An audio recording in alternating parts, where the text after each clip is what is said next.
ఎవరు చూపించలేని ఇలలో నన్ను వీడిపోని ఎంతటి ప్రేమ నీది ఇంతగా కోరుకుంది మరువను యేసయ్యా. నీ కథే నన్నే తాకగా నా మదే నిన్నే చేరగా నా గురే నీవై ఉండగా నీ తరే నీ చేరానుగా. ఎవరు చూపించలేని ఇలలో నన్ను వీడిపోని ఎంతటి ప్రేమ నీది ఇంతగా కోరుకుంది మరువను యేసయ్యా. తీరాలే దూరమాయే కాలాలే మారిపోయే ఎదురైన ఎండమావే కన్నీటి కానుకాయే నా గుండె లోతులోన నీ నలిగిపోతూ ఉన్నా ఏ దారి కానరాక నీ కొరకు వేచియున్నా ఎడబాటు లేని గమనాన నిన్ను చేరుకున్న సమయాన నన్ను ఆదరించే ఘన ప్రేమ అపురూపమైన తొలి ప్రేమ ఏకమై తోడుగా ఊపిరే నీవుగా ఎవ్వరూ లేరుగా నీవేగా యేసయ్యా. ఎవరు చూపించలేని ఇలలో నన్ను వీడిపోని ఎంతటి ప్రేమ నీది ఇంతగా కోరుకుంది మరువను యేసయ్యా. నీ కథే నన్నే తాకగా నా మదే నిన్నే చేరగా నా గురే నీవై ఉండగా నీ దరే నే చేరానుగా. ఎవరు చూపించలేని ఇలలో నిన్ను వీడిపోని ఎంతటి ప్రేమ నీది ఇంతగా కోరుకుంది మరువను యేసయ్యా. Praise the lord.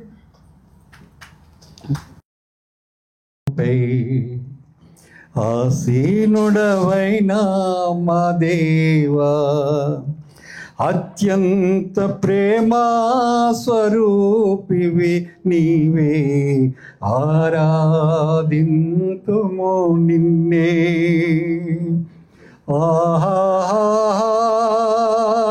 హల్లెలూయా హల్లెలూయా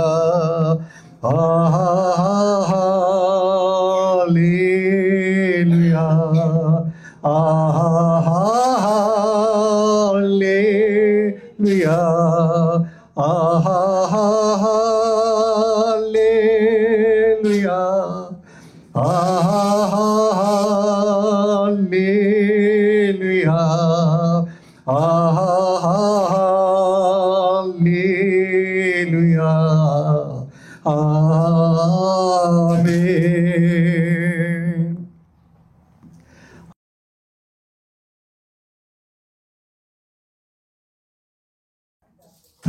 ಕಿರುಪೈ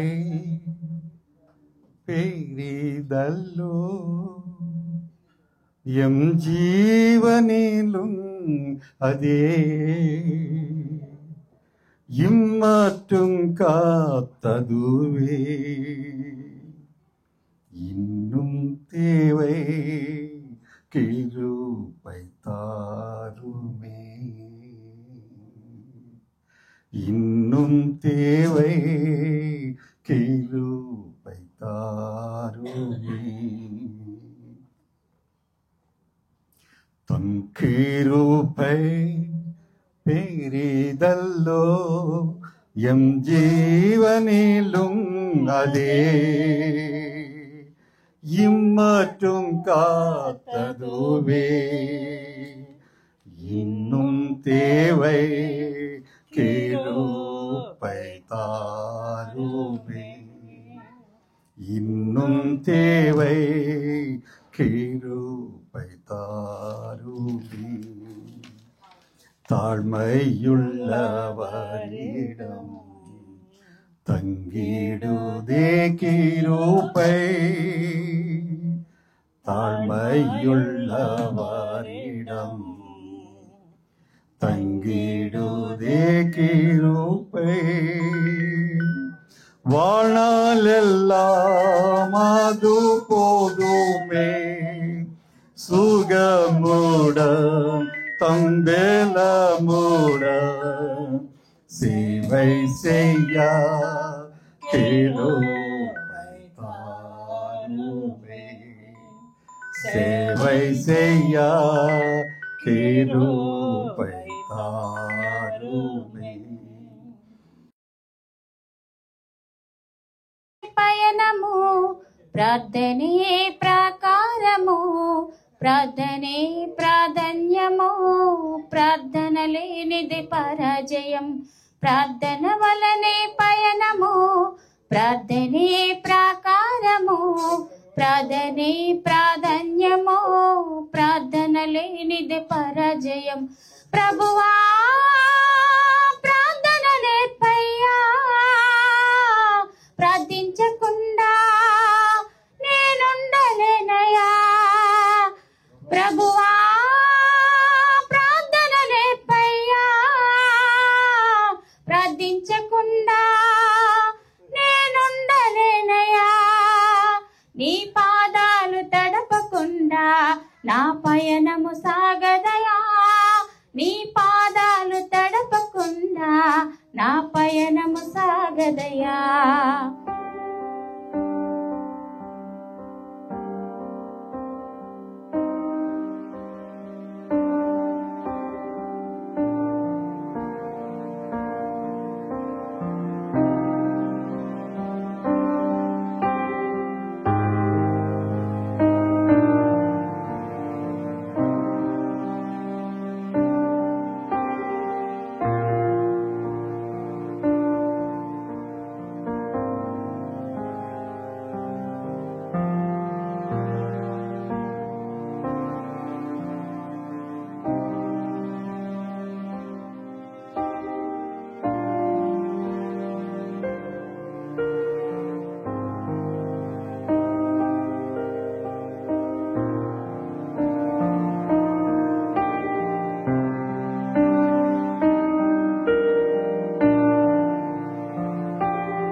కృతజ్ఞతాస్తుతులు చెల్లించుకొంచున్నాం నాయన.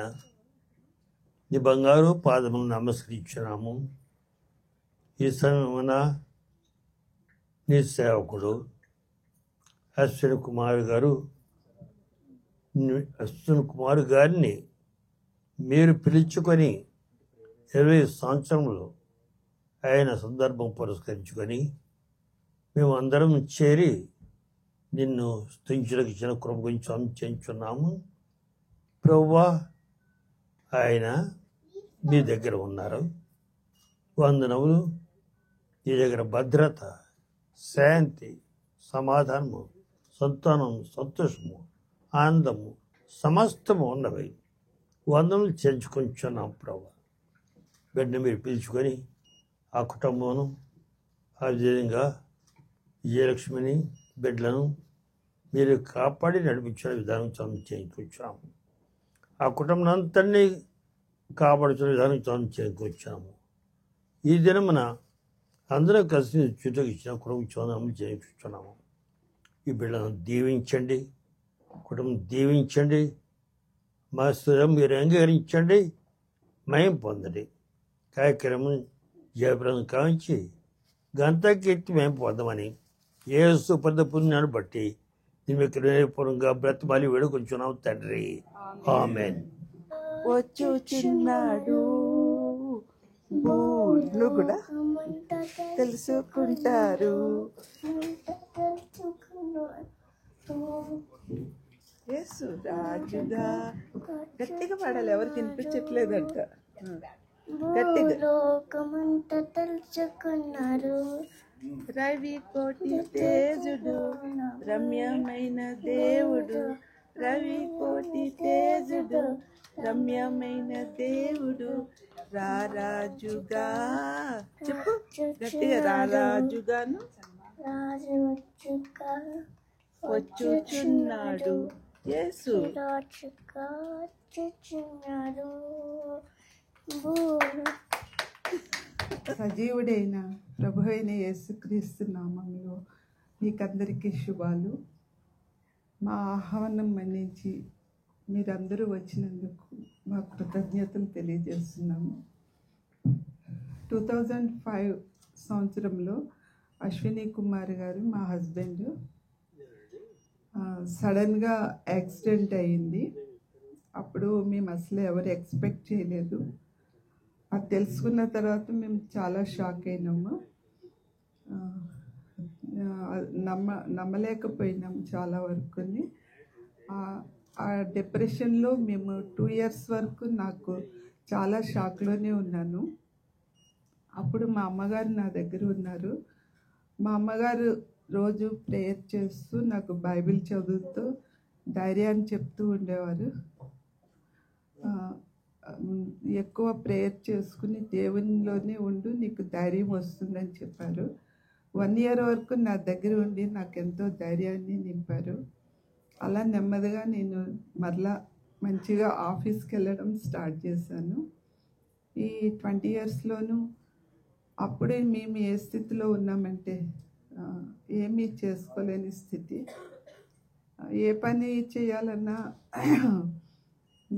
మమ్మల్ని ఎంతగానో ఇక్కడ ఉన్న ప్రతి ఒక్కరిని ఎంతగానో ప్రేమించారు అశ్విన్ కుమార్. మీకు తెలుసు, ఇక్కడున్న ప్రతి ఒక్కరిని ప్రేమగా ఉండేవారు. ఎవరి మీద ద్వేషం అనేదే లేదు. ఇరుగు పొరుగు వాళ్ళతో కానీ, తర్వాత ఆఫీసుల్లో కానీ, ఆఖరికి మా ఆఫీస్లో కూడా నాకన్నా ఆయనకి ఎక్కువ ఫ్రెండ్స్ ఉండేవారు. మా ఆఫీస్ ఆ రోజు వాళ్ళకి పర్మిషన్ ఇచ్చేసారు మొత్తం అందరు వెళ్ళడానికి. అంత ప్రేమగా ఉండేవారు. ఎవరు ఆయన మీద కోపం అనేదే లేదు అసలు ఎవరికి. అంత ప్రేమగా ఉండేవారు. మేము పూర్తిగా డిపెండ్ అయి ఉండేవాళ్ళం. బయట కూడా ఏ పని చేసుకోవడం చేత కాదు. ఆఖరికి ఏటీఎంలో పైసలు తీసుకోవడం చేత కాదు. బ్యాంకులో కూడా ఏం తెలియదు. బయట వస్తువులు కొనుక్కోవడం కూడా తెలియదు. తర్వాత నెమ్మదిగా అలవాటు చేసుకున్నాము. తర్వాత దేవునిలో ఏ విషయమైనా సరే మేము దేవుడి మీద ఆధారపడడం నేర్చుకున్నాము. కష్టమైన సుఖమైన రోజు ఏ విషయమైనా దేవునితో చెప్పుకునేవాళ్ళము. మేము ఈ స్థితిలో ఉన్నామంటే ఇప్పుడు అంతా దేవుని కృపే. అప్పటి నుంచి ఎంత కష్టంలో ఉన్నాము. ఇప్పుడు ఈ విధముగా దేవుడు మమ్మల్ని చేయబట్టి నడిపించాడు. దేవునికే కృతజ్ఞతలు తెలుసుకుంటున్నాం మేము. అంతా దేవుని కృప. ఈ స్థితిలో ఉంటామని అనుకోలేదు. పిల్లలు చిన్నవాళ్ళు, అప్పుడు వాళ్ళు మ్యారేజ్ అయినాయి, చదువులైన, ఉద్యోగంలో వచ్చినాయి. ఇప్పుడు వాళ్ళ పిల్లలు కూడా కలిగారు. ఈ స్థితిలో ఉండడానికి కారణము మేము ఎక్కువ దేవుడి కృప అని నమ్ముతాను. నేను ప్రతి విషయము దేవుని మీద భారం పెట్టుకున్నాయి. ఆయన మార్గంలోనే నడవడానికి ప్రయత్నిస్తూ ఉంటాము. దేవుని కృప వలన మీరు ఎంతమంది ఆత్మీయులు, నాకు బంధువులు, స్నేహితులు, మీరందరూ సహాయము.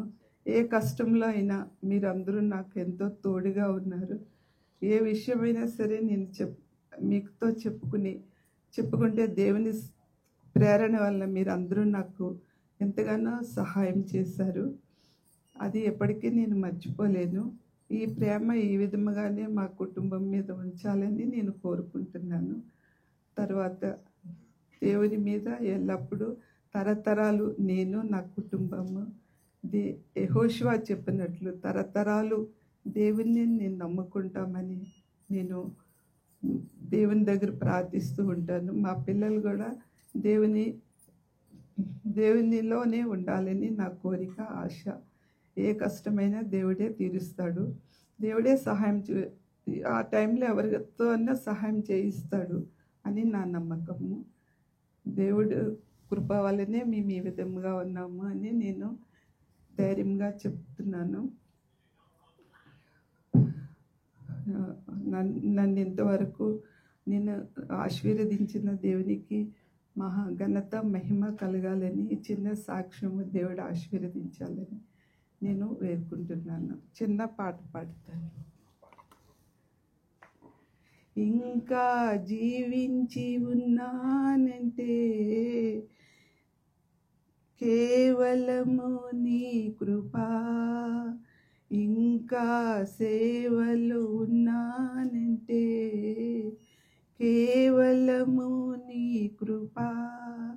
ఏ మంచితనము లేకున్నను, ఏ మంచితనము లేకున్నను, నిలబెట్టుకున్నది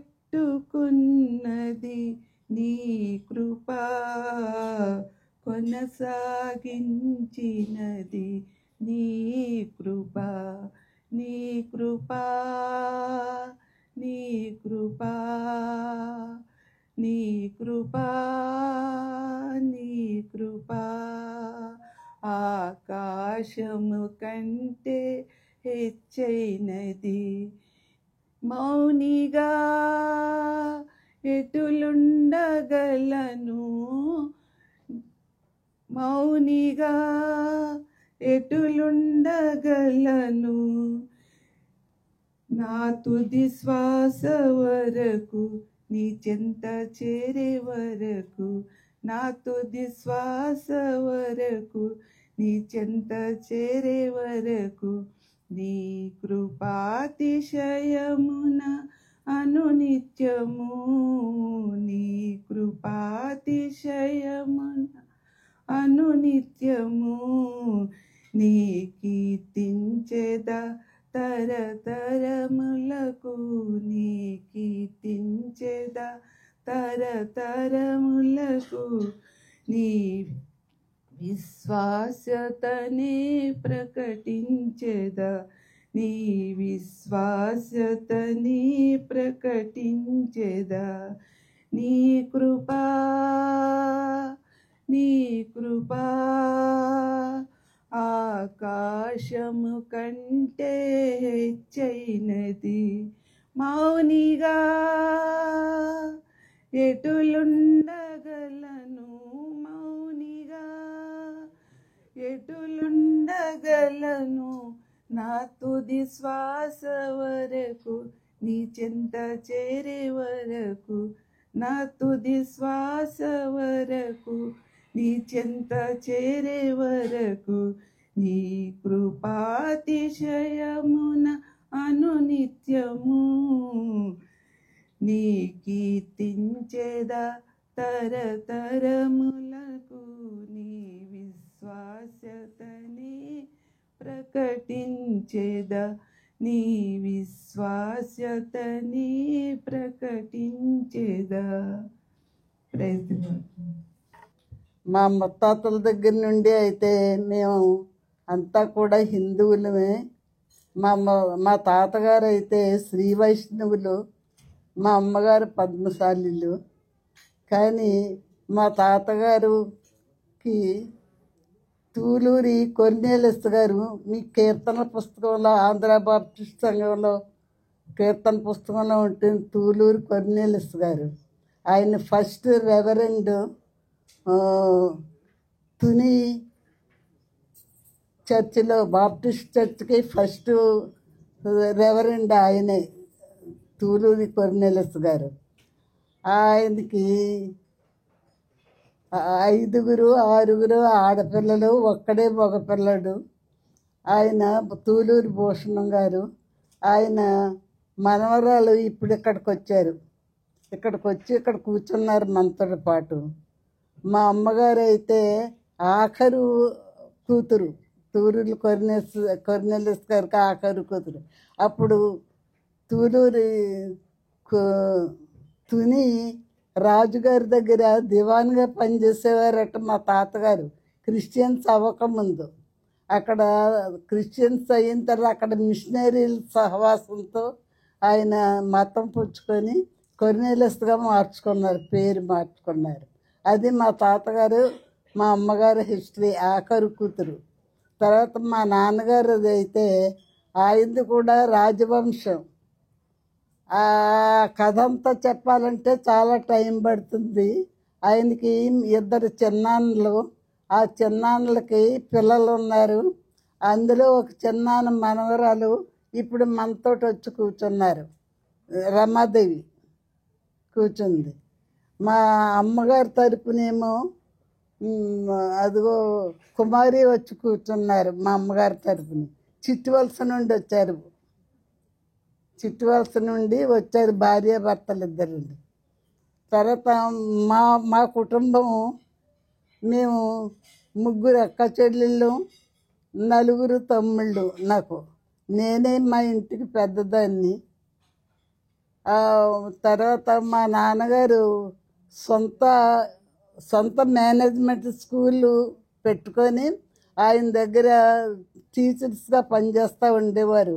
రామచంద్రపురం యేసు ప్రేమాలయంలో ఆయన ఒక మెంబర్గా ఉండేవారు అన్నమాట. తర్వాత మా ఆఖరు తమ్ముడు అశ్విన్ కుమార్, మా ఆఖరు తమ్ముడు. నాకు 2 తమ్ముళ్ళు ఉన్నారు. ఈ 2 తమ్ముళ్ళు ఈ మధ్యనే ఆయన దేవుని సన్నిధిలో చేరుకున్నారు. ఒక తమ్ముడు ఉన్నాడు, ఒక తమ్ముడు భార్య చాలా అనారోగ్యంగా ఉండడం వల్ల రాలేకపోతుంది. మా తమ్ముడు కూడా అనారోగ్యంగానే ఉన్నాడు, అందుకని రాలేకపోతున్నారు. మా తమ్ముడికి చిన్నప్పుడే మా అమ్మగారు చనిపోయారు. చనిపోతే నాకు అప్పుడు నా ఒక్కదానికే మ్యారేజ్ అయ్యింది. నేను కూడా మా అమ్మగారి తరపు వాళ్ళ చుట్టాలనే చేసుకున్నాను. తర్వాత మా తమ్ముడిని, మా ఆఖరు చెల్లిని నేనే ఇంటికి తీసుకొచ్చి నా దగ్గర పెంచుకున్నాను చిన్నప్పుడు. మా అమ్మగారు చనిపోయేటప్పటికి మా తమ్ముడికి 10వ సంవత్సరం, మా చెల్లికి 8వ సంవత్సరం. చిన్నప్పటి నుండి వాడిని పెంచి చదివించి మా ఆయన కూడా చాలా కోఆపరేట్ చేసిన మూలాన్ని నేను నా దగ్గర పెట్టుకొని మా తమ్ముడిని మా చెల్లిని కూడా చదివించి వాళ్ళకి మ్యారేజెస్ చేసి ఉద్యోగాలు ఇప్పించి మ్యారేజెస్ చేసి పంపించారు. మా తమ్ముడు మ్యారేజ్కి చాలా సంబంధాలు వచ్చినా సరే వాడు ఎవరిని కూడా ఇష్టపడలేదు. కానీ నాకు చిన్నప్పుడు హై స్కూల్లో నా స్నేహితురాలు, నా క్లోజ్ ఫ్రెండ్ వాళ్ళమ్మ, విజయలక్ష్మి వాళ్ళ అమ్మ, ఇద్దరం కలిసి చదువుకున్నాం. అంచేత నా స్నేహితురాలు కూతురురా నువ్వు చేసుకో అని నేను ఎంతో బతులాడని. వీడేమో హైదరాబాద్లో ఇంటర్మీడియట్ బోర్డులో పనిచేస్తూ ఉండేవాడు. మా ఆయన గారేమో పంచాయతీ ఎగ్జిక్యూటివ్ ఆఫీసర్గా పనిచేస్తూ ఆయన స్టేట్ యూనియన్ ప్రెసిడెంట్గా ఉండేవారు. అస్తమానం హైదరాబాద్లో తిరుగుతూ ఉండేవారు. అందుచేత వీడికి అక్కడ ఉద్యోగం ఇప్పించి అక్కడే మా ఆడపడుచు వాళ్ళు ఇంట్లో పెట్టారు. వాడిని పెట్టి అక్కడ జాబ్ చేసుకుంటూ ఉంటూ చాలా సంబంధాలు వస్తే ఈ అమ్మాయి కూడా సంబంధం వస్తే చేసుకొని అన్నాడు ముందు. తర్వాత నేను ఎవరే మా ఫ్రెండ్ కూతురురా బాబు, అది నేను చదువుకునేటప్పుడు కూడా ఆ అమ్మాయిని కడుపులో పెట్టుకొని వచ్చి నన్ను చూడడానికి వచ్చింది, నువ్వు తప్పకుండా చేసుకో అని అంటే, అయితే నీ ఫ్రెండ్ కూతురు అయితే నేను తప్పకుండా చేసుకుంటానమ్మా అని చెప్పి మ్యారేజ్కి ఒప్పుకున్నాడు. నేను ఎంతో కష్టపడి చదివించి ఇచ్చేసి అస్తమాను నన్ను చాలా ఒక తల్లిలాగే పెంచాను. నేను మా చెల్లిని వీడిని కూడా నా చేతులతో పెంచినటువంటి నా బిడ్డకే నా కుమారుడితోటే వాడొక లెక్క. నా స్నేహితురాలు కూతురు కాబట్టి విజయలక్ష్మి నేను నాకు పెద్ద కూతురు అనుకున్నాను. నేను అంత ప్రేమగా చూసుకున్నటువంటి వాడు ఇలాగా అయిపోయాడు. మా అమ్మగారికి 5 అక్క చెల్లెళ్ళు, ఒక్కడే అన్నగారు మా అమ్మగారికి. వీడిని ఎంతో జాగ్రత్తగా వాళ్ళ పేర్లతోటే జాగ్రత్తగా పెంచుకున్నారు. కానీ మా అమ్మగారు కూడా టీచరు, మా నాన్నగారు కూడా సొంత మేనేజ్మెంట్ స్కూల్లో టీచరు. మా తమ్ముళ్ళు ఇద్దరు రీసెంట్గానే చనిపోయారు. ఫస్ట్లో మా ఆఖరు తమ్ముడే ఫస్ట్ మా ఇంట్లో చనిపోవడం. ఇప్పుడు ఒక తమ్ముడు కాకినాడలోనే ఉన్నాడు. ఇద్దరితో ఇప్పుడు వీడు కూడా చనిపోతే వీడితోటి 3 చనిపోయినట్టు 3 ఆడపిల్లలం బ్రతికే ఉన్నాం. ఒక తమ్ముడు మాత్రం చాలా అనారోగ్యంతో ఇక్కడే ఉన్నాడు. వాడేమో ఎగ్జిక్యూటివ్ ఆఫీసర్గా చేసేవాడు. ఎక్కడ ఎలా చేసేవాడు? Joint executive agriculture joint director of agriculture ఆఫీసర్గా చేస్తూ రిటైర్డ్ అయ్యాడు ఒక తమ్ముడు. ఆ తమ్ముడు భార్య కూడా ఇప్పుడు యాక్సిడెంట్ అయ్యి కింద పడిపోయి అప్పుడు అనారోగ్యంగా ఉంది. వాళ్ళ పిల్లలు, వాళ్ళ కొడుకులు వాళ్ళు వచ్చారు, మా తమ్ముడి పిల్లలు. ఇది మా లైఫ్ హిస్టరీ. ఇది పెద్దలకు, వేదిక మీద పాస్టర్ గారికి అందరికీ నమస్కారం. నీతివంతుణ్ణి జ్ఞాపకం చేసుకున్నట ఆశీర్వాదకరం. నిజంగా నాకు మా బావగారు అశ్విన్ కుమార్ గారితో మంచి ఫ్రెండ్షిప్ ఉండేది. నేను అంటే చిన్నప్పటి నుంచి నేను స్కూల్ చదువుతున్నప్పుడు మా అక్క డిగ్రీలో ఉమెన్స్ కాలేజీకి వెళ్తూ ఉండేది. మా అక్క ఒక రోల్ మోడల్ గడ్డం ఫ్యామిలీస్లో. అలాగే నేను మ్యారేజ్ అయిన తర్వాత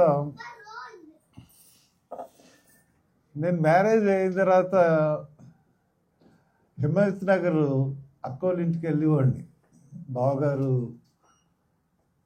మాతో క్లోజ్గా ఉండేవారు, మా ఫ్రెండ్స్తో కూడా అందరితో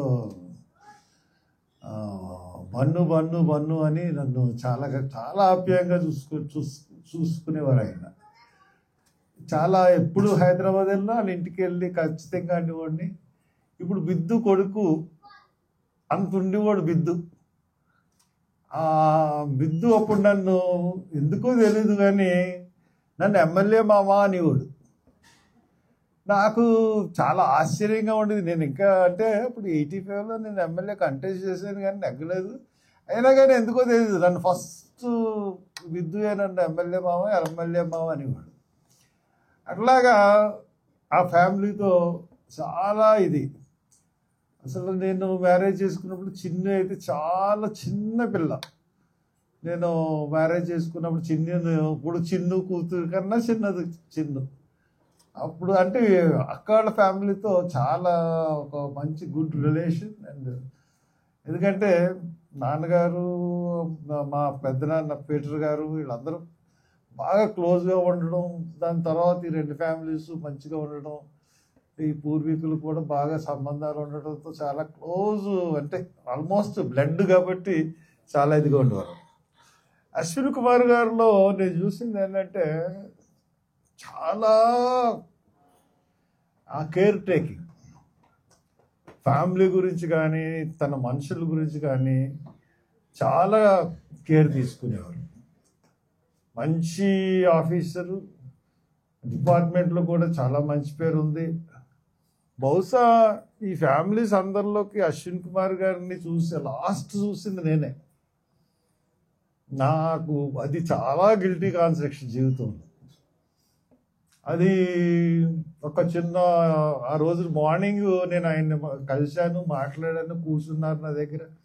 అక్కడి నుంచి దాని తర్వాత ఈవినింగ్ ఫోన్ కాళ్ళు అక్క దగ్గర నుంచి, పొద్దున్న నీ దగ్గరికి వచ్చారు బావగారు, నీ దగ్గరికి వచ్చిన తర్వాత నాకు దొరకట్లేదు, ఎక్కడున్నారో తెలియట్లేదు, ఏమీ ఇది లేదు అనేటప్పటికి, ఇంకా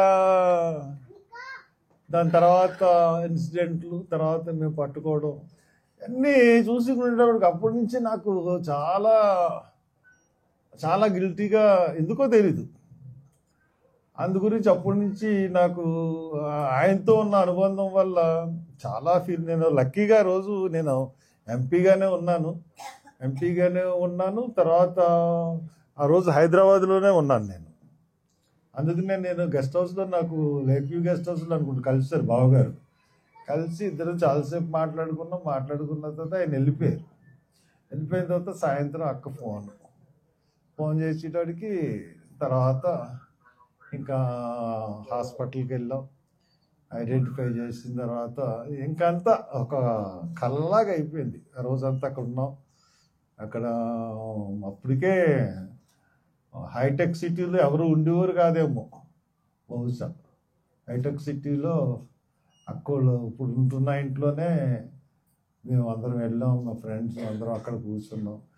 కానీ అదేదో ఒక అసలు అనుకునే సంఘటన కాదు అది. ఎందువల్ల జరిగిందో, ఎలా జరిగిందో అంత ఒక చాలా ఆశ్చర్యంగా అనిపిస్తుంది. ఎందుకంటే చాలా శ్రద్ధగా, చాలా కేర్గా ఉండే మనిషి.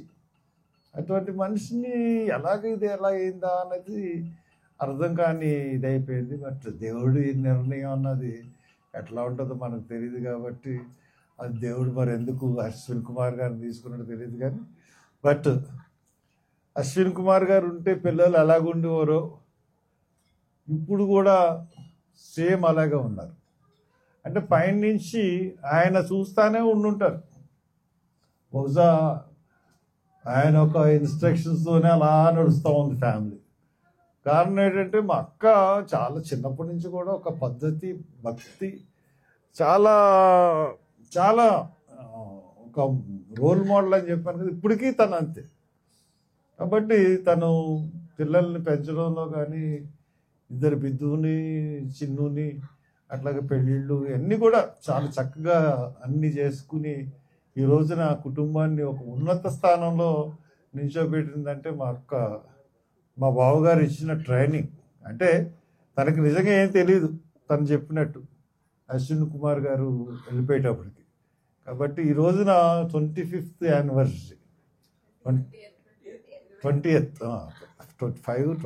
20th anniversary. మరి ఈ రోజున ఇక్కడ కాకినాడ అందరిలో, నిజంగా హైదరాబాద్ అయినా కానీ ఈ బంధువులు, అశ్విన్ కుమార్ గారి బంధువులు అవునా, అక్క బంధువులు అవునా ఉండే అందరూ కూడా కాకినాడ, రాజమండ్రి, రావులపాలెం ఈ పరిసర ప్రాంతాల్లో ఉంటారు. కాబట్టి కాకినాడ సెంటర్గా పెట్టుకుని మెయిన్ అశ్విన్ కుమార్ గారు వాళ్ళ సిస్టర్ గురించి ఇక్కడే పెట్టుకుని ఇక్కడ చేస్తూ ఉంది.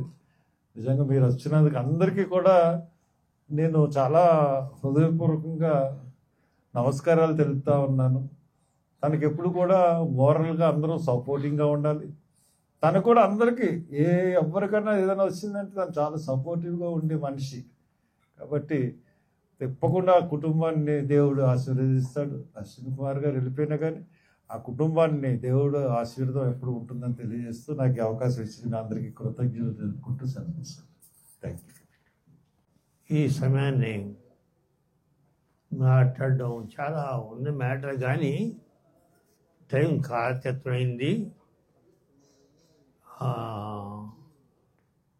టైము నేను ఎక్కువ చెప్పడానికి అవకాశం లేదు. సాధ్యం బట్టికి విషయం తెలియజేయడానికి ప్రయత్నం చేస్తాను. విజయలక్ష్మి నాకు కూతురు అవుతుంది. నా పెద్ద కూతురు లెక్కేసుకుంటాను నేను. మా అన్నగారు తండ్రి పీటర్ గారు, మా అన్నగారు. పీటర్ గారి తండ్రి డేవిడ్ గారు. డేవిడ్ గారు మా నాన్నగారి కజిన్, మా నాన్నగారి కన్నగారు, నా పెద్దనాన్నగారు.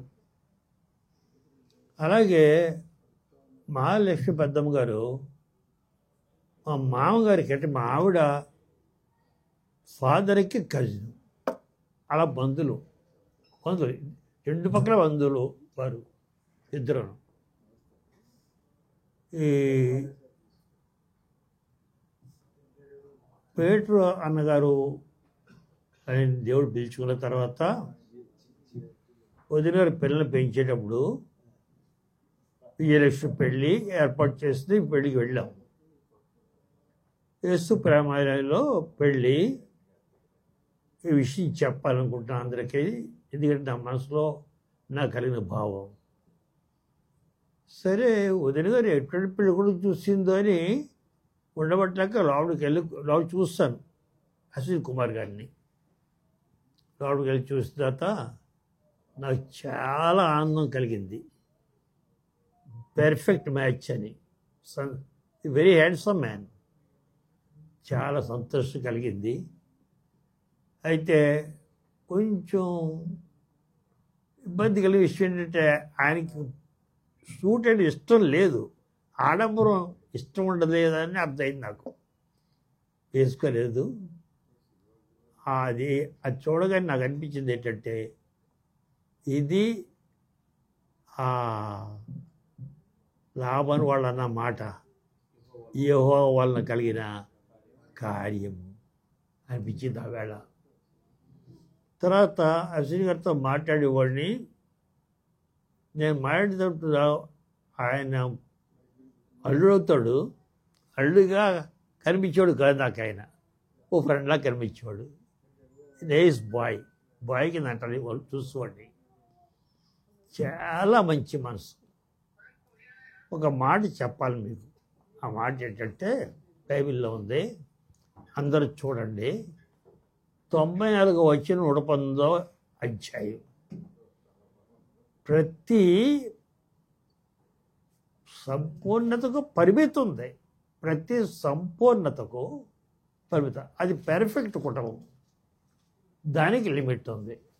ఆ లిమిటే దేవుడు ఆయన పిలుచుకోవడం. పిలుచుకున్న తర్వాత మా పెద్దోడు చెప్పినట్టు ఆ నడిపింపు అద్భుతంగా దేవుడు నడిపించాడు బిడ్డని. ఆ పాట చూస్తుంటే సంతోషం కలిగింది. ఎందుకంటే ఆ పాట తన హృదయం పడి మనకు చెప్పింది. అది యథార్థం, వాస్తవం. తర్వాత ఇంకో విషయం ఏంటంటే సకల సంపూర్ణత పరిమితుందంటే ఈ ప్రపంచం సంపూర్ణం, దీనికి ముగింపు ఉంది. పరలోకం సంపూర్ణం, దానికి ముగింపు ఉంది. రెండు ఒకసారి ముగిస్తాయి. ఈ రెండు ఒకసారి ముగించడం కాదు, ఇంకొక విషయం చెప్పాలి. అదేంటంటే పరలోక రాజ్యం గురించి యేసుప్రభువు చెప్పారు. చెప్పారు, చాలా చెప్పారు ఆయన. మొదటి దశలో 10వ వచనంలో ఆ పరలోక రాజ్యం చుట్టుపెట్టేస్తాడు ఆయన, విడిచిపెట్టేసి క్లోజ్ చేస్తాడు. అది కూడా పూర్తయిపోతుంది. Everything ends. ప్రతి దానికి సంపూర్ణ పరిమితి, ప్రతి దానికి లిమిట్ ఉంది. మరి మన క్రైస్తవ నిరీక్షణ ఏంటంటే one day will meet our lost people. గతించే వారందరినీ మనం కలుసుకుంటాం, మన ప్రియులను చూస్తాం. మాలుడు ఆయన్ని అశ్విని కుమార్ని చూస్తాం. అది నిరీక్షణ. అయితే ఎలాగనే విషయంలో అవగాహన 99% క్రిస్టియన్స్కి లేదు. పెద్ద పాయింట్ అది. దానికి ఎవరిని చెప్పను కానీ ఆ కలుసుకోవడం అనేది ఏంటంటే ఒక్క మాటలోనే ముగించాడు మోషే. ఆ మాట ఏంటంటే, ప్రభువా, తరతరములు మా నివాస స్థలము నీవే, యెహోవా దేవుడే నివాసం. అదే end. Thank you very much. మరి 2 minutes మాట్లాడతాను. నేను ఎవరో ఇంట్రడ్యూస్ చేసుకుంటానంతే. నేను మరియమ్మ గారి కోడల్ని, ఏకైక కుమారుడైనటువంటి వసంత కుమార్ గారి భార్యని. వీరందరి రిలేషన్షిప్లో ఆమె ఆఖరామె, మా అత్తగారు మరియమ్మ గారు సాధనాల, వసంత కుమార్ సాధనాల. మేము కువైట్లో 40 years వరకు ఉన్నాము. మా పిల్లలు 4 పిల్లలు పెద్దోళ్ళు అయిపోయారు. వాళ్ళ పొజిషన్లో బాగున్నారు దేవుని కృప వలన. ఆయన ఒంటరైనా సరే ఎంతో బాగా ప్రభు మమ్మల్ని కూడా ఆశ్రయించాడు. మరి అశ్విని గారు నేను ఒకసారి చూశాను. ఆయన ఇంటర్మీడియట్ బోర్డులో నాకు అవసరం అయ్యే మార్క్స్ లిస్ట్ కొరకు వెళ్ళాను నేను. అప్పుడు రియల్లీ నేను విన్నదానికన్నా చాలా ఆదరించి నన్ను ఆఫీస్లో మమ్మల్ని బాగా చూశారు. మరి తర్వాత నేను విజయలక్ష్మి గురించి చెప్పాలనుకుంటున్నాను. షీఈస్ గ్రేట్ లేడీ అంటే ఆమె పెద్దది ఇంటికి అని నేను కోడలుగా వచ్చినప్పుడు విన్నాను. మా అందరికి పెళ్ళిళ్ళు ఒక్కసారి అయినాయి. తను పెద్ద కుమార్తెగా మరి చాలా అందరినీ ఆదరించి చిన్నోళ్ళని పైకి తీసింది. వాళ్ళ నాన్నగారు అప్పటికి లేరు అనుకుంటా, లేరు. మరి తను పెద్ద కుమార్తెగా తను చేయవలసిన బాధ్యతలు చేసింది. చాలా గౌరవంగా గొప్ప ఉద్యోగం కూడా ప్రభు ఇచ్చి వాళ్ళ బిడ్డలను ఆశ్రయించి జీవించాడు. ఆ దీవెనలు మరి భర్త లేనప్పటికీ తను కుడి చేయి పట్టుకుని ప్రభు వారి కుటుంబాన్ని లేవనెత్తాడు. దేవుని సంవత్సరం వచ్చిన వారందరికీ నా వందనాలు. చిన్న ప్రార్థన చేసుకుందాం. దేవ తండ్రి, కుమార, పరిశుద్ధాత్ముడు యేసయ్య, నీకు వందనాలు అయినా. ఇదిగో చేరిన ప్రతి బిడ్డను దీవించి, మరి ముఖ్యంగా విజయలక్ష్మికి ఇచ్చినటువంటి ఆదరణ గల కుటుంబాలను బట్టి వందనాలు, స్నేహితులను బట్టి వందనాలు, వచ్చిన వారందరిని బట్టి వందనాలు అయినా. ఆమె ఏర్పరిచినటువంటి నా తండ్రి ఈ కూటమిని నా తండ్రి దీవించమని వేడుకుంటున్నాను. నా ప్రభు, నేనైతే ఈ విధంగా ఈ వీరితో కూడా కలిసి నేను ప్రార్థించడానికి, కొద్దిపాటి మాటలు చెప్పడానికి నాకు ఇచ్చిన భాగ్యం బట్టి వందనాలు యేసయ్య. అందరికీ ఉన్న వేదన నీవే తీసివేసి అయ్యా సంతోష వస్త్రం ఇచ్చే దేవుడివై ఉన్నావు. ప్రతి కుటుంబాన్ని ఆదరించి, చిన్నలను పెద్దను వృద్ధులను అందరినీ దీవించి కాచి కాపాడమని వేడుకుంటూ, మరి ముఖ్యంగా విజయలక్ష్మి కుటుంబంను నాయన మరి అంతం వరకు నీవే చేపట్టుకుని నడిపించి వారి బిడ్డలను దీవించి మనవాళ్ళని దీవించి ఆశీర్వదించమని వేడుకుంటూ, నా ప్రభు ప్రియరక్షణ చేసుకున్నాము. ప్రతి మానవ విధేయతతో వేడుకుంటున్నాను తండ్రి. ఆమేన్. నా పేరు గెడ్డం డేవిడ్ రాజు. అశ్విని గారికి బామార్దిన అవుతాను, బ్రదర్లో అవుతాను. విజయలక్ష్మి గారు మా సిస్టరు, పెద్ద ఆవిడ ఇంటికి.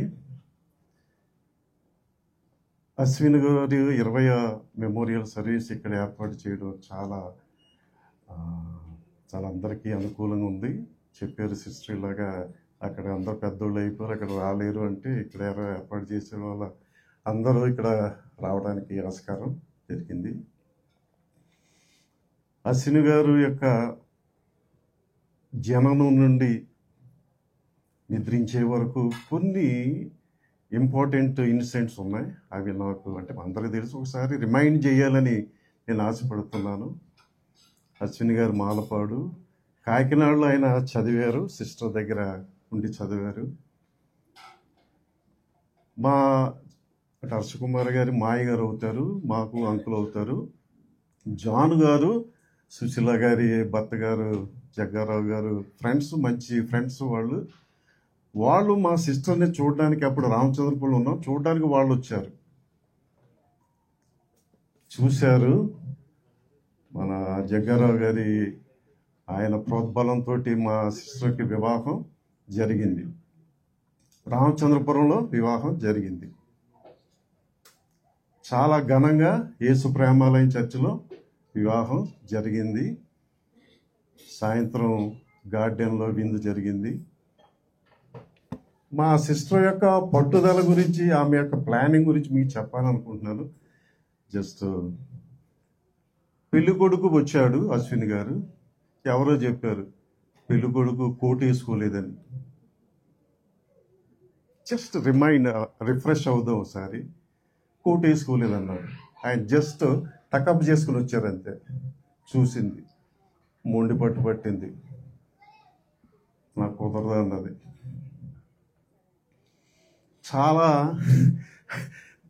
అంకుల్ గారు కూడా ఉంటారు, చాలా కష్టపడవలసింది వచ్చింది ఆమెని నచ్చ చెప్పడానికి. అమ్మాది కాదు అని. ఆయన తర్వాత వివాహం ఘనంగా, చాలా ఘనంగా జరిగింది ఆ రోజుల్లో. 1981 చాలా ఘనంగా జరిగింది. తర్వాత అంటే ఈ కోటు గురించి తర్వాత అక్క అడిగిందంటే, ఏమంటే ఎందుకు వేసుకోలేదంటే, ఈ కోటు వల్ల 3 జతలు బట్టలు వస్తాయి, కోటు అయితే ఒకసారి వేసుకోవాలి, అంత జాగ్రత్త పరుడు ఆయన. ఈ విధంగా వాళ్ళ దాంపత్య జీవితాన్ని ప్రారంభించారు. అక్క ఎక్సైజ్ డిపార్ట్మెంట్లో చేసేది, ఆయన బోర్డ్ ఆఫ్ ఇంటర్మీడియట్లో చేశారు. అక్కని తీసుకుని వెళ్ళిపోయారు. 81లో బాబు పుట్టడం జరిగింది, 82లో బాబు పుట్టడం జరిగింది, 86లో పాప పుట్టడం జరిగింది. ఇద్దరు చాలా ప్లానింగ్, ఇద్దరు చాలా వెల్ ప్లానర్స్. అక్క చెప్పడం, అశ్విని గారు వినడం, ఆ విధంగా ఫాలో అవ్వడం, చాలా ఇద్దరు కలిసి చాలా పెర్ఫెక్ట్గా. అంటే పిల్లలు పుట్టినప్పుడు వారిని ఏ స్కూల్లో వెయ్యాలి, తర్వాత ఎక్కడ చదివించాలి, తర్వాత వాళ్ళ ఫ్యూచర్ అంతా ఇద్దరు ప్లాన్ చేసుకునేవారు. ఆ ప్లాన్ ప్రకారమే ఇద్దరు నడిచారు. మంచి స్కూల్ వేసారు, మంచిగా వాళ్ళకి ఫ్యూచర్ భవిష్యత్తు ఇవ్వాలని వారి కోరిక. ఇద్దరికిద్దరే వెల్ ప్లానర్స్, ఒకరిని మనం తీసివేయడానికి లేదు, ఇద్దరు మంచి ప్లానర్స్. అలాగా హ్యాపీగా వెళ్ళిపోతుంది జీవితం. ఇక్కడ ఒక పెద్ద ఆయన చెప్పారు, ఇది కల అయితే బాగుండేమో, ఇది వాస్తవం కాకపోతే బాగుండేమో అనే రోజు వచ్చింది. బాబేమో బెంగళూరులో ఇంజనీరింగ్ చదువుతున్నాడు, పాప శాస్త్రాలో సెకండ్ ఇయర్ వచ్చింది. అప్పుడు ఆయన ఒక రైలు సంఘటనలో, దుర్ఘటనలో ఆయన మరణించడం జరిగింది, నిద్రించడం జరిగింది. హర్షకుమార్ గారే ప్రత్యక్ష సాక్షి. ఆయన దగ్గర నుంచి వస్తుండగానే ఈ సంఘటన జరిగింది.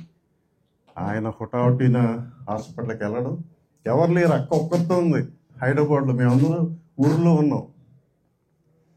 ఆయనే దగ్గరుండి అన్నీ చూసి ఆ హాస్పిటల్కి వెళ్తే డాక్టర్ గారు, మరి హర్ష బ్రదరు, మరి ఆయన ఒకటి చెప్పారు ఆ రోజు నాకు. ఏంటంటే, ఒక మనిషికి శరీరంలో ఎంతెంత శాతం ఉండాలో, కొవ్వు కానీ బ్లడ్ కానీ ఇది కానీ, అది అంత పెర్ఫెక్ట్గా ఉందంటారు బాడీలో. ఆ డాక్టర్ గారు చెప్పారండి, sir very sorry, very bad luck. ఒక మనిషి లోపల ఎంతంత కొవ్వు శాతం ఉండాలి, ఈ శాతం ఉండాలి, ఎంతైతే ఉండాలో అంత పెర్ఫెక్ట్గా అయిన లైఫ్ స్టైల్ ఉంది సార్, మీరు చాలా బ్యాడ్ లక్ సార్, ఇటువంటి ఆయన కోల్పోవడం అని హర్ష నాతో చెప్పడం నేను విన్నాను. ఆ రోజు రాత్రి అంతా మేము ఊరి నుంచి వెళ్ళాలంటే కొంచెం టైం పడుతుంది. నైట్ అంతా ఆయన కూర్చున్నారు, పినిపే విశ్వరూప్ గారు, ఈయన అక్కడ కూర్చున్నారు. నేను 3 గంటలకు వెళ్ళినాడికి ఒక ఆయన ఎప్పుడే వెళ్ళిపోయారండి హర్ష, వాళ్ళ మార్నింగ్ వస్తారని చెప్పి. చాలా విషాద సంఘటన. అక్కము లోపల ఉంది, నేను లోపలికి వెళ్ళలేకపోయాను, బయటే అలా కూర్చున్నాను. చాలా ఈ ఇన్సిడెంట్ జరగకపోతే బాగుండి అందరూ అనుకున్నారు. ఎందుకంటే ఆయన అందరినీ ప్రేమించాడు, అందరి చేత ప్రేమింపబడ్డాడు. ఆయన చాలా వెరీ లవ్లీ పర్సన్.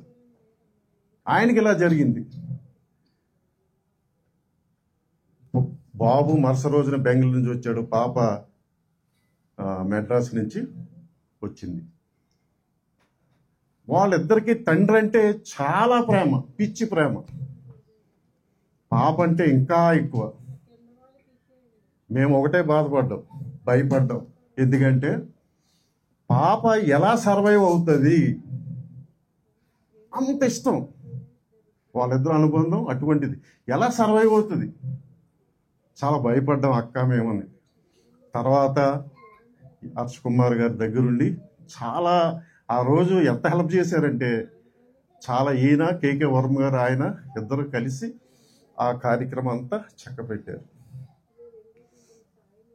పాపని మరుసటి రోజున తర్వాత శాస్త్రాకి పంపాలి, చాలా భయపడింది అక్క. అన్నను చూపించింది, అమ్మా అన్నలో నాన్నని చూసుకో అని వారిద్దరూ కలిసి పాపని అక్కడికి పంపడం జరిగింది, శాస్త్రానికి పంపడం జరిగింది.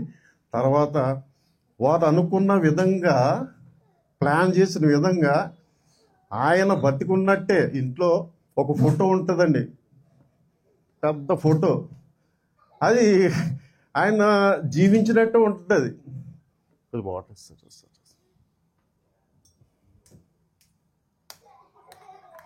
Thank you sir.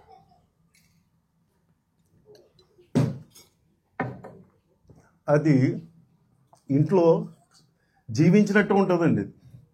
ఆయన అలా పెట్టుకొని అక్క ఒక్కరితే పుట్టినింట మెట్టినింట సపోర్ట్ తోటి వాళ్ళు ఏదైతే ప్లాన్ చేసుకున్నారో దాని ప్రకారం పిల్లల్ని చదివించింది. పాపని బీటెక్ అయిపోయింది, బాబు బీటెక్ అయిపోయాడు, ఆస్ట్రేలియా పంపింది పాపని.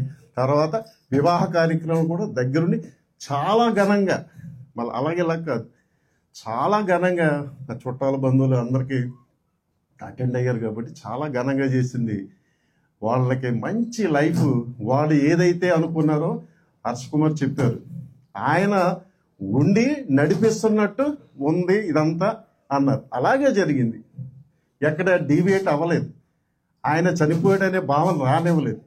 ఆయన నిద్రిస్తున్నాడు, ఇంట్లో ఉన్నాడు అనే భావంతో అక్క ధైర్యంతో ముందుకెళ్ళి ఎన్ని చక్రంగా నడిపించింది. ఈ రోజున వాళ్ళకి మంచి ఫ్యూచర్ ఇచ్చింది, మంచి ఫ్యూచర్, దేనికి లోటు లేదు. వాళ్ళ మానసికంగా ఏమైనా బాధపడితే పడవచ్చు, కానీ అన్ని విషయాల్లోనూ, ప్రాపర్టీ విషయంలో కానీ అన్నీ ఒక చక్కగా వాళ్ళకి మంచి లైఫ్ ఇచ్చింది. ఈరోజు కూడా వాళ్ళతోటే ఉండి వాళ్ళకి నడిపిస్తుంది అక్క.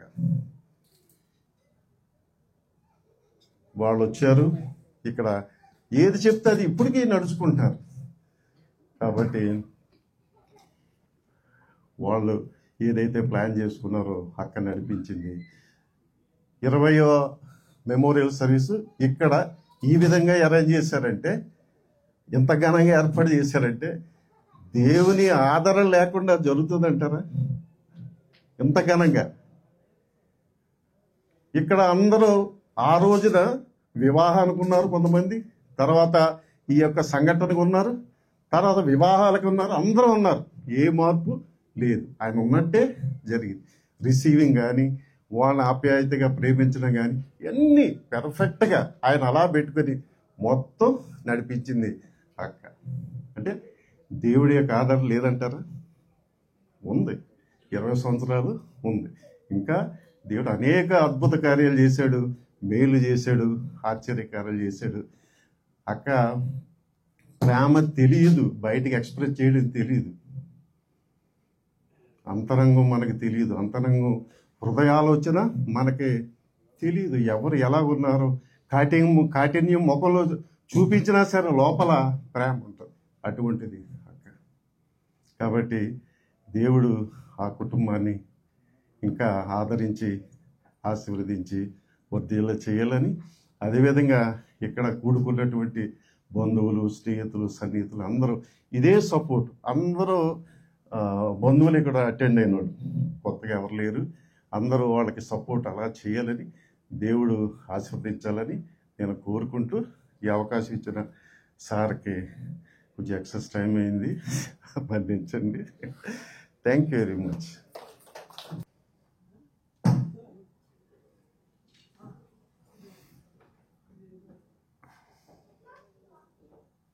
అశ్విన్ కుమార్.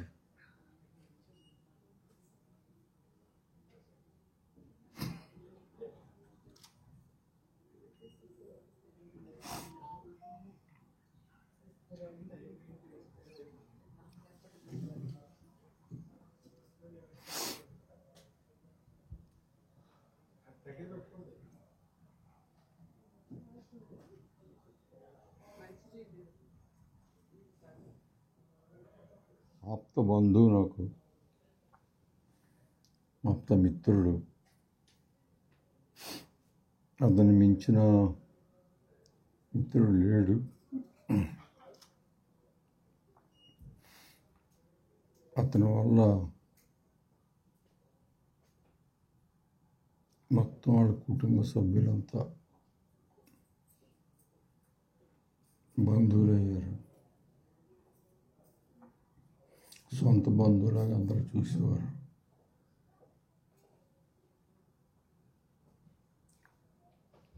వాళ్ళ బావగారు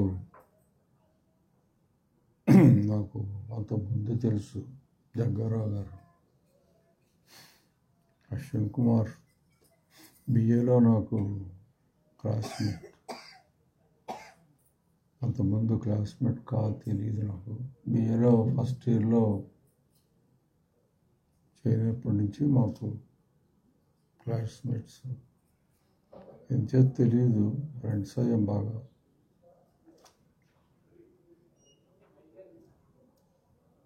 ముఖ్య స్నేహితుడు ఇంకా ఉండేవారు నాకు. కొంతమంది స్నేహితులు బాగా ఆప్తమిత్రులే, కానీ ఈయన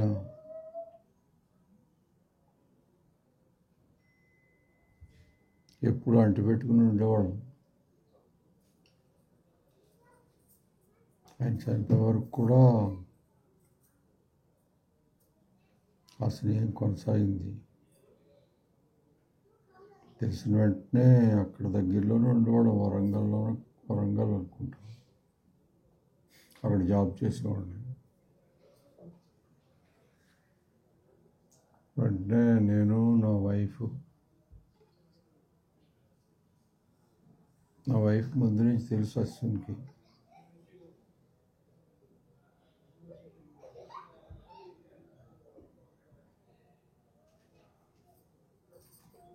వాళ్ళిద్దరు కూడా క్లోజ్గానే ఉండేవారు.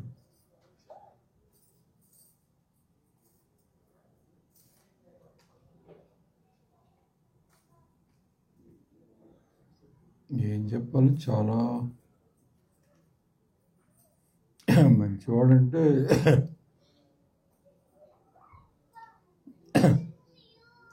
అతన్ని మించిన మంచివాడు ఉండడు, అంత మంచివాడు.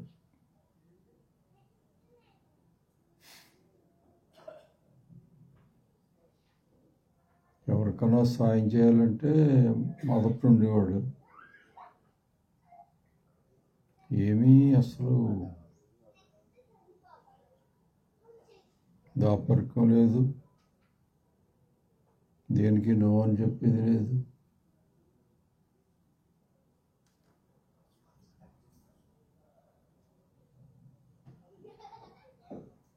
నన్ను ఒక అన్నగారిలాగే భావించేవాడు. నేను ఏం చెప్పినా నో అనేవాడు కాదు.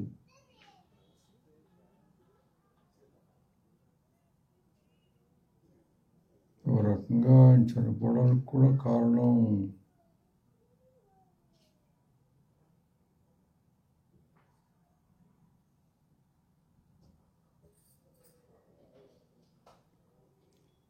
అది కూడా కుటుంబానికి సంబంధించిన విషయం. ఎప్పుడు ఏమీ స్నేహంలో కానీ వాళ్ళ సిస్టర్ వాళ్ళకి కానీ అందరికీ అతను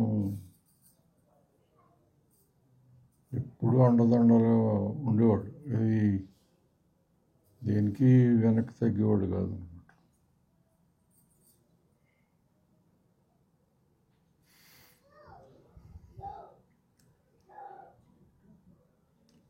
శ్రద్ధగానే చదువుకునేవాడు.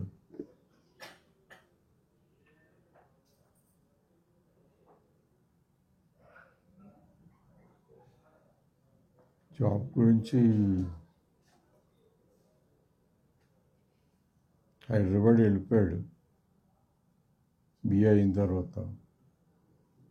మొదట బోర్డ్ ఆఫ్ టెక్నికల్ ఎడ్యుకేషన్లో ఉద్యోగం వచ్చింది. ఆ తర్వాత బోర్డ్ ఆఫ్ ఇంటర్మీడియట్లో జాబ్ కోసం ట్రై చేసుకున్నాడు. ఆ జాబ్ కూడా వచ్చి ఆయన సూపరింటెండెంట్ అయ్యాడు. చాలా ఎవరితో అసలు స్నేహమే కానీ విరోధం అన్నది ఎవరితో లేదు. అంత మంచివాడు.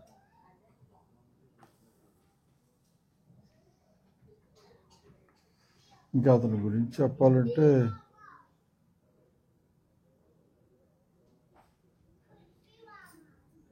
ఎన్సీసీలో ఉన్నాడు. మాతో పాటు హాకీ ఆడడానికి వచ్చేవాడు. దేనికి వెనక్కి తీసి నేను రాలేనన్నది లేదు.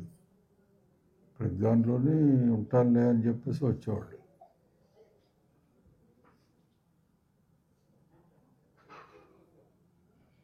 వాళ్ళ అక్కగారికి సాయం చేసేవాడు. వాళ్ళ బావగారికి సాయం చేసేవాడు. అలాగే పెళ్ళైన తర్వాత కూడా భార్యకి పిల్లలకి అందరికీ సాయం చేసేవాడు. అసలు అది మనుషులకు సాయం చేయడం కోసం పుట్టాడా అన్నట్టుగా సాయం చేసేవాడు. మంచితనానికి ఇంకా పరాకాష్ట అనుకోవచ్చు. అంత మంచితనం ఎవరికి ఉండదు. మరి అది ఎలా వచ్చిందో మనకు తెలియదు. ప్రేమించేవాడు మొత్తం. సిస్టర్ని కానీ, సిస్టర్ కూతుర్ని కానీ, ఒక కొడుకుండేవాడు అబ్బాయిని కానీ. ప్రసాద్ ఆయన పేరు.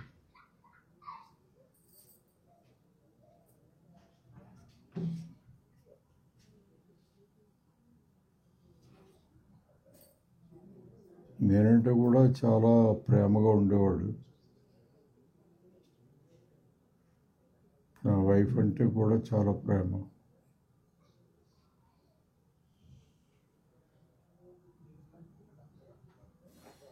పోగొట్టుకోవడం అన్నది ఇంకా మా దురదృష్టం అంతే. చాలాసార్లు తలుచుకుంటాము, తలుచుకొని చేసేదే ఉండదు. అయినప్పుడు కూడా తలుచుకోవడం అనేది జరుగుతూనే ఉంటుంది. ఏం చెప్పాలి? నేను ఇక ఉంటాను. అందరికీ నమస్కారంతో ముగిస్తున్నాను. నిజంగా ఈరోజు నేను చాలా సంతోషిస్తున్నాను. కారణం ఏంటంటే ఒక మంచి ఫ్యామిలీ గురించి నేను వినగలిగినాను ఈరోజు. అశ్విన్ గారు ఎవరో నాకు తెలీదు, కానీ విజయలక్ష్మి గారు చెప్పినటువంటి సాక్ష్యాన్ని బట్టి నేను ఎంతో సంతోషిస్తున్నాను. యాక్చువల్గా ప్రతి స్త్రీ భర్తను కోల్పోయిన తర్వాత సాక్ష్యం చెప్పేటువంటి మాటల్లో మీరు గమనించారో లేదో నాకు తెలియదు, కానీ నేను గమనిస్తాను. ఎందుకంటే ఎన్నో జ్ఞాపకార్థ కూడికలు మా జీవితాల్లో మేము చేస్తుంటాను. దేవుడు నాకు అన్యాయం చేశాడని మాత్రమే మాట్లాడతారు. ఆల్మోస్ట్ 90%.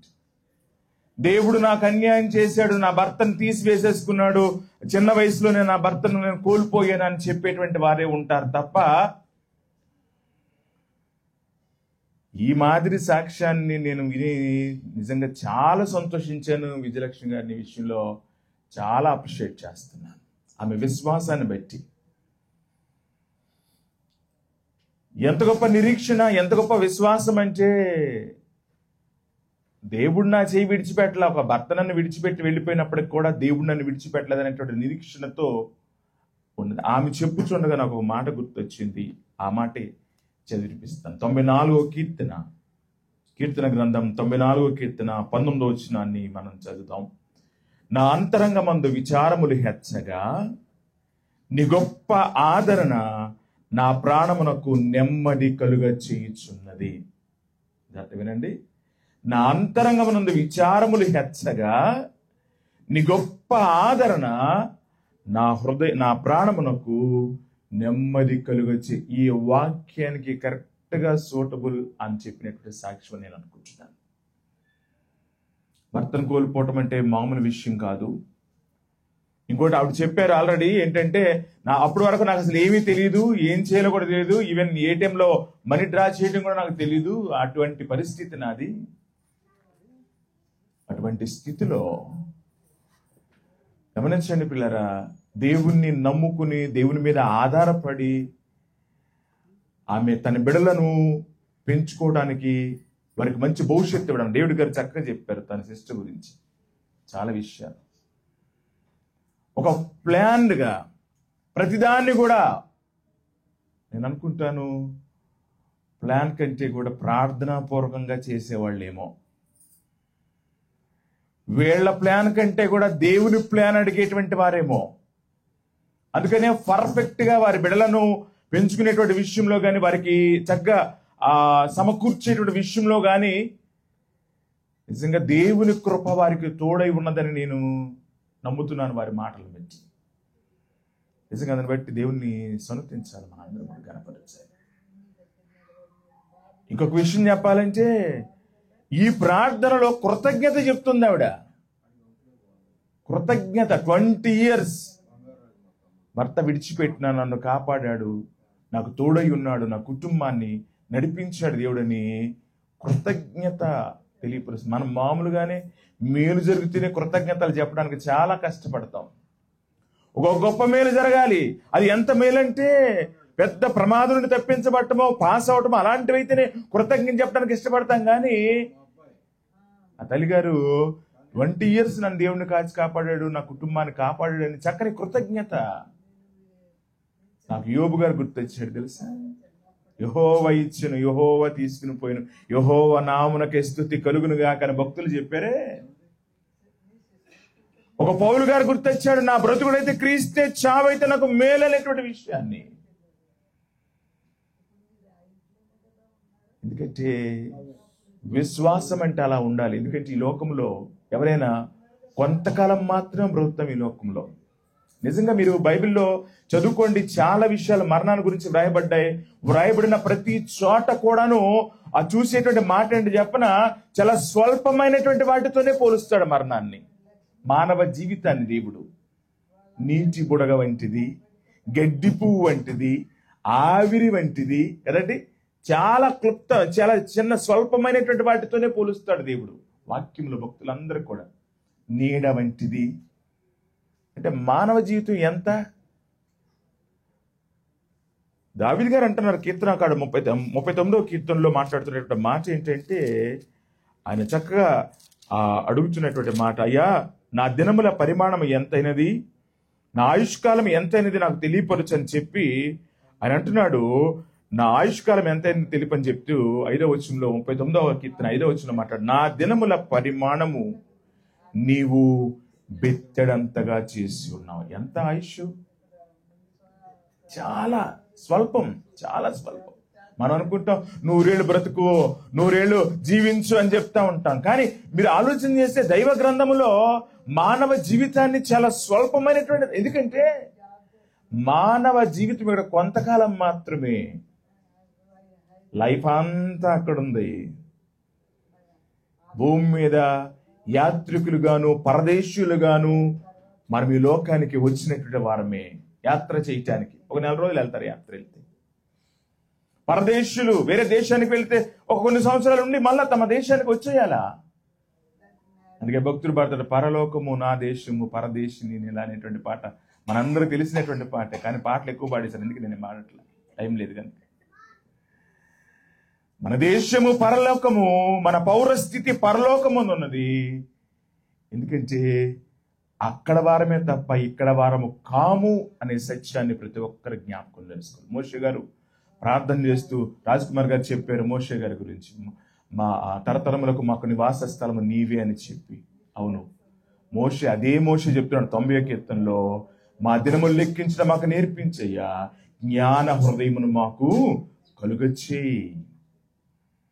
దినములు లెక్కించేటువంటి జ్ఞానం మన జీవితాల్లో లేకుండా పోతుంది. మనందరము కూడా పర్లేదు ఇంకా భవిష్యత్తు ఉంది, ఏం పర్లేదు ఇంకా బ్రతుకుతాను, ఇంకా ఇంకా అనుకుంటున్నాం. మానవ పోకడ ఎప్పుడో ఎవరికి తెలియదు, దేవుని రాకడ ఎప్పుడో ఎవరికి తెలియదు. ఈ రెండు మర్మంగా పెట్టాడు దేవుడు.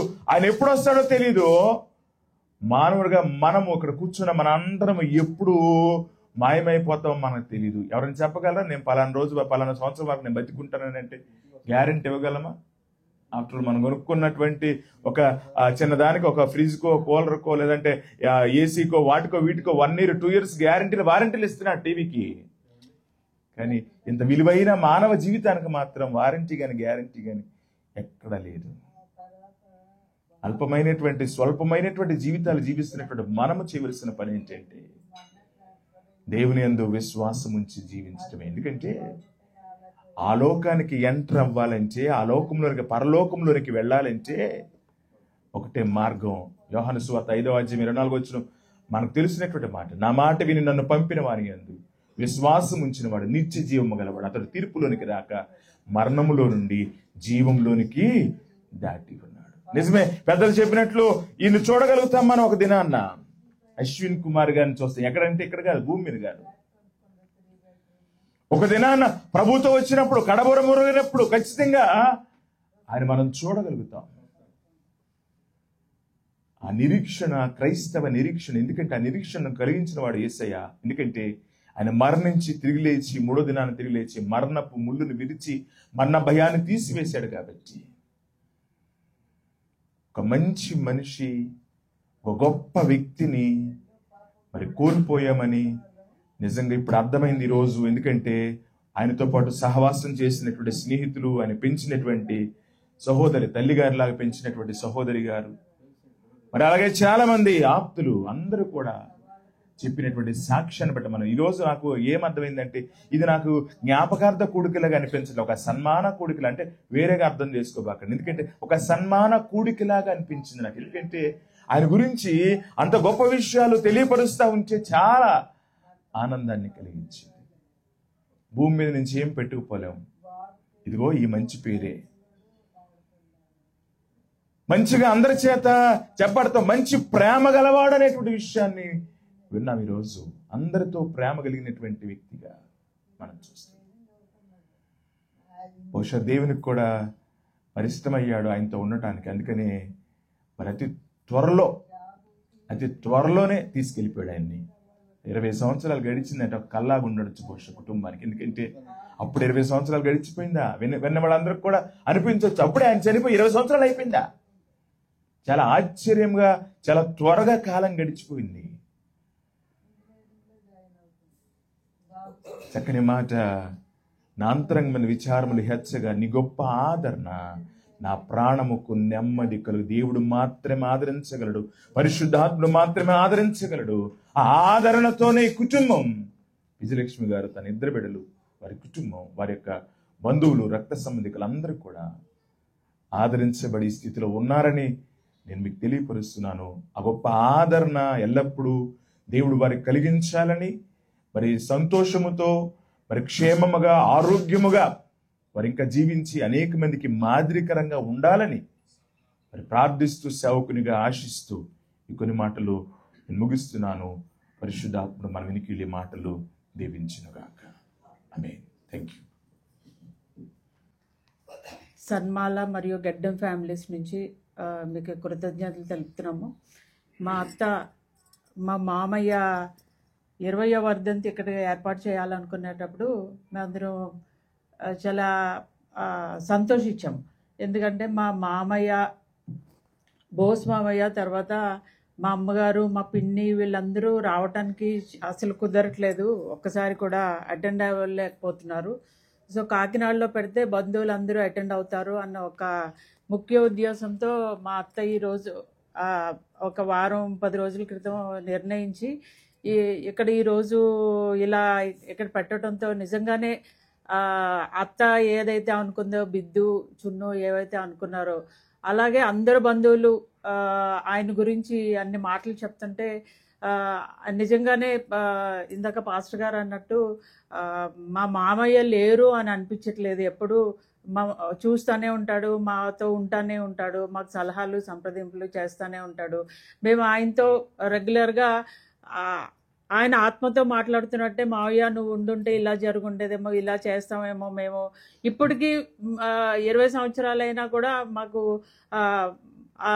ఇందాక హర్ష కుమార్ గారు చెప్పారు, లాస్ట్లో చూసినప్పుడు డేవిడ్ మావి కూడా చెప్పారు, లాస్ట్లో చూసినప్పుడు ఆయన శరీరం ఎలా ఉండాలి అలాగే ఉన్నారు అంటే, నిజంగానే ఆయన శరీరం ఎలా ఉండాలో అలాగే ఉండటం కాదు, ఆయన మా అందరికీ కూడా ఆ రకంగానే మమ్మల్ని అలాగే తీర్చిదిద్దారు. మీరు అందరూ కూడా ఇలాంటి మారల్ వాల్యూస్తో ఇలాంటి ఆరోగ్యంతో మీరు అందరూ ఉండాలి అని మాతో ఏవైతే చెప్పుతూ ఉండేవారో అది మేము పాటిస్తూ ఈరోజు ఇక్కడి వరకు వచ్చాము. ఆయన మాతోనే ఉన్నారు అని జయంత్ అంకుల్ చూసినప్పుడు కూడా ఆయన ఎక్కడో లేరు, జయంత్ అంకుల్తోనే ఉన్నారు, మాతోనే ఉన్నారు. జయంత్ అంకుల్ కూడా ఎంత ఈ రోజుకి ఒక 20 years గడిచినప్పటికీ కూడా ఆయన జ్ఞాపకాలు ఏమీ కూడా ఎవరి మధ్యలోంచి పోలేదు, ఇక్కడే ఉన్నట్టు మాకు అనిపిస్తుంది. సో ఆయన మేము మిస్ అవ్వలేదు కానీ మిస్ అయ్యాము. ఏదన్నా కూడా ఈరోజు ఇక్కడ ఈ కార్యక్రమానికి అటెండ్ అయిన రాజమండ్రి నుంచి, రామచంద్రపురం నుంచి, రావులపాలెం నుంచి, చిట్టివలస నుంచి వచ్చిన బంధువులందరికీ కూడా కృతజ్ఞతలు తెలుపుతూ, మరి ఇక్కడ లంచ్ చేసి అందరూ వెళ్ళాల్సిందిగా, జాగ్రత్తగా వెళ్ళాల్సిందిగా ఇక్కడ నడిపించిన పాస్టర్ గారికి, ప్రసాద్ అంకుల్కి కూడా కృతజ్ఞతలు తెలుపుతూ ఈ కార్యక్రమం ఇంతటితో ముగిస్తున్నాం. Thank you very much. పరిశుద్ధమైన నామానికి స్తోత్రాలయ్యా.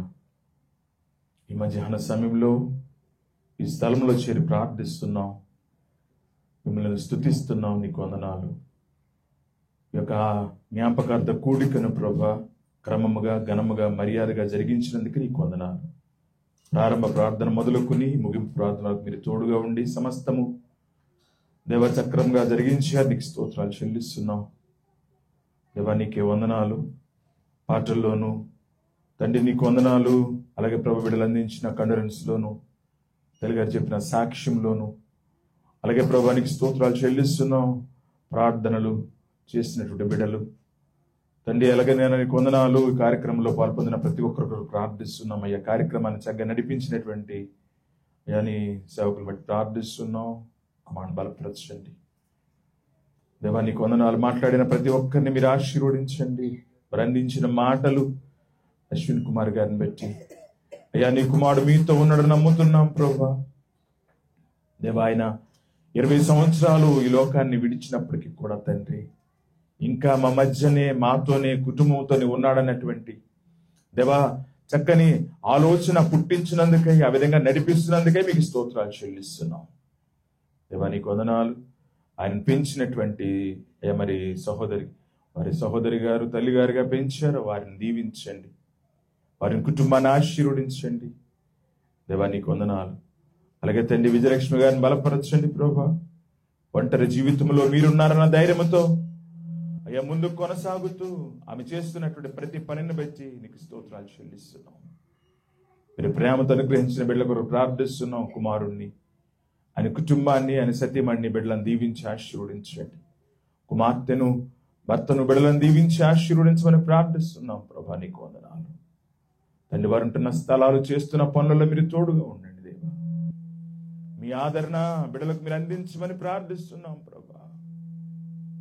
ప్రభు మాతో ఉన్నాడు, మమ్మల్ని నడిపిస్తున్నాడు అనేటువంటి ధైర్యముతో తల్లిదండ్రుల విశ్వాసాన్ని మాదిరిగా తీసుకుని తండ్రి వారి ముందుకు కొనసాగే ధన్యత వారు కలుగు చేయమని ప్రార్థిస్తున్నాం ప్రభా. ఈ కార్యక్రమానికి విచ్చేసినటువంటి పెద్దలు తండ్రి, ఈ కార్యక్రమానికి ప్రభు హాజరైనటువంటి బంధువర్గము, రక్త సంబంధికులు ప్రతి ఒక్కరిని దీవించండి దేవా. పేరు పేరున ఆశీర్వదించండి. క్షేమంగా మమ్మల్ని అందరూ ఇక్కడ నడిపించారు. మరలా తండ్రి భోజన కార్యక్రమాలు ముగించుకుని క్షేమంగా మా గృహాలకు వెళ్ళగలిగినట్లుగా ఈ కుటుంబం కొరకు ప్రార్థిస్తుండగా మా ప్రార్థన మీరు ఆలకించి ఆదరణ, సమాధానము, సంతోషము ఈ కుటుంబాలకు మీరు దయచేయమని మీరు కృప చూపించండి. ఇక్కడ ఉన్న ప్రతి ఒక్కరిని, దీనంతటిని ఆర్గనైజ్ చేసిన ప్రతి ఒక్కరిని ప్రభా, సహకరించిన ప్రతి ఒక్కరిని మీరు దీవించమని ప్రార్థిస్తున్నాం ప్రభానికి స్తోత్రాలు.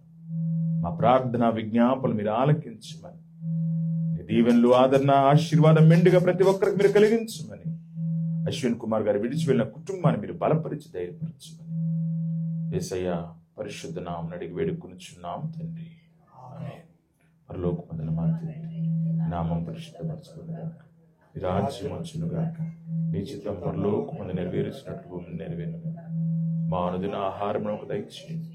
మాడల ప్రారంభం చేసిన వారిని క్షమించిన ప్రకారం మా ప్రారంభం క్షమించు. శోధన ఉంటే కొంచెం తప్పించు. రాజ్యము, శక్తి, మహిమ నిరంతరం నీవే. మన తండ్రి దేవుని ప్రేమ, ప్రభువైన యేసుక్రీస్తు కృప, పరిశుద్ధాత్మక అన్యోన్య సహవాసము, ఆదరణ, నెమ్మది, సమాధానం అశ్విన్ కుమార్ గారు విడిచి వెళ్ళినటువంటి వారి సతీమణికి, బిడలకు, వారి కుటుంబాలకు, చేరిన రక్త సంబంధికులకు, బంధువర్గానికి, ఇక్కడ చేరిన ప్రతి ఒక్కరికి సదా తోడే నడిపించునుగాక. అభయమభయమభయమేపుడానందమానందమౌగ దేవుడే నాకాశ్రయం, దివ్యమైన దుర్గము.